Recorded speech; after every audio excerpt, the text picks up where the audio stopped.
ઝાલોદ તાલુકાના ઠુટી કંકાસિયા ગામના સ્થાનિક લોકોએ રોડ સર્વેને લઈને વિરોધ કર્યો। આ તારીખ 17/8/2025 રવિવારના રોજ બપોરે 12 કલાકે જે કહી શકાય કે લોકો દ્વારા વિરોધ કરવામાં આવ્યો હતો। થોડા દિવસ અગાઉ રોડ સર્વે કરવામાં આવતા સ્થાનિકો દ્વારા જે વિરોધ કરવામાં આવ્યો હતો, સરકારી જમીન પર વિકાસના કામો થાય તો વાંધો નથી, પરંતુ ખાનગી જમીનમાં વિકાસના કામો થશે તો ઉગ્ર આંદોલન કરવાની ચીમકી સ્થાનિક લોકો દ્વારા ઉચ્ચારવામાં આવી છે। પહેલાં માછાનાળા જળાશય, પછી કાળીટુ જળાશય અને હવે કોરિડોર તેમજ એરપોર્ટ તેમજ જીઆઈડીસી અને હવે ઝાલોદથી અનાજ બ્રિજ સુધી સર્વે કરાતા સ્થાનિક લોકોમાં જે વિરોધ જોવા મળ્યો હતો। ખાનગી જમીનમાં કોઈપણ પ્રકારની કામગીરી નહીં કરવા માટેની માંગ કરવામાં આવી હતી। સ્થાનિક લોકો દ્વારા સામાજિક આગેવાન મુકેશ ડાંગીનો સંપર્ક કરતા મુકેશ ડાંગી પણ સ્થળ મુલાકાતે પહોંચ્યા હતા અને સ્થાનિકોને યોગ્ય ન્યાય આપી કામગીરી કરાય તેવી સામાજિક આગેવાન મુકેશ ડાંગી દ્વારા પણ માંગ કરવામાં આવી છે। થોડા દિવસ પહેલા અમારા ગામમાં જે રોડ સર્વે કરવા આવ્યા હતા એ અમને ના નથી, પણ જે એ લોકો સર્વે જે રોડ બનાવવા માંગે એમની સરકારી જમીનમાં બનાવે તો અમને વાંધો નથી, પણ જે અમારે માલિકીની જગ્યામાં એ લોકો રોડ બનાવશે તો અમે વિરોધ કરશું। જરૂર પડશે તો ભૂખડતાલ બી કરશું અને એ લોકો રોડ બનાવી દો મને માને તો અમારે જવું કઈ, અને અમારા બાલ બચ્ચાને છોકરા ખેતીવાડી અમારે એક ખેતર આવે, બધા મિલકત અમારી પાસે છે નથી। જેમ બને તેમ એ લોકો એમની સરકારી જમીનમાં આ રોડ મંજૂર કરે, બાકી અમારી માલિકીની જગ્યામાં એ લોકો સર્વે કરે નહીં, એ વિરુદ્ધ અમારે બીજું કઈ કેવું નહીં। અમારે તો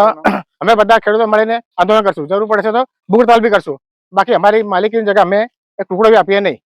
જો એમની સરકારી જગ્યા એમને લઈ લો છૂટ, અમારે કઈ વાંધો નથી, બાકી અમારી માલિકીની જગ્યા એમને મૂકવા દઈએ નહીં। અમને જરૂર પડશે દિનેશ હરીભાઈ ગરજ છે। રોજ તારીખ 17/8/2025 ના રોજ ઠુટી ગામ મુકામે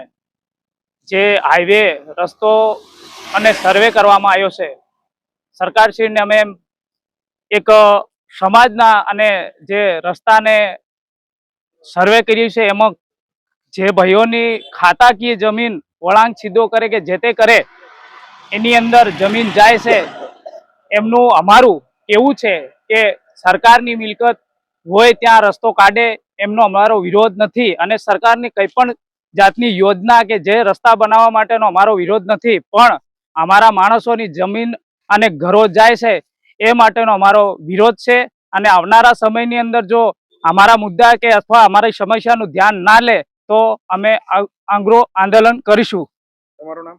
પારગી વિલ્સનભાઈ। ઝાલોદ તાલુકામાં આવેલ ઠુટી કંકાસિયા ગામના ખેડૂતો દ્વારા મને ફોન કરી જાણ કરવામાં આવેલ કે ભાઈ અમારા ગામમાં જે અનાસ નદી પર જે પુલ બનેલ છે એ પુલને નવીન બનાવવા માટે અને રોડને પહોળો કરવા માટે, જે રોડ ઝાલોદથી રાજસ્થાનને જોડતો રોડ છે ઠુટી કંકાસિયા સુધી, એ રોડની પહોળાઈ વધારવા માટે અમારી જમીનમાં સર્વે કરવામાં થોડા દિવસ પહેલા આવેલ છે। તો આપ આવો અને એને સાચી હકીકત ખરેખર શું છે તેનું અમને તપાસ કરો। તો આજે આજરોજ હું ઠુટી કંકાસિયા ગામે જે અનાસ નદીનો પુલ છે ત્યાં પહોંચેલ છું અને અહીંના જે આદિવાસી ખેડૂતો છે તેઓ અહીંયા ઉપસ્થિત છે અને તેઓની જે વિનંતી હતી, તેમની જે માંગ હતી એને અનુસંધાનમાં તપાસ કરતા એવું જાણવા મળેલ છે કે ઝાલોદથી રાજસ્થાનની બોર્ડરને જોડતો જે ઠુટી કંકાસિયા સુધીનો જે રોડ છે એને હાલ પહોળો કરવા માટે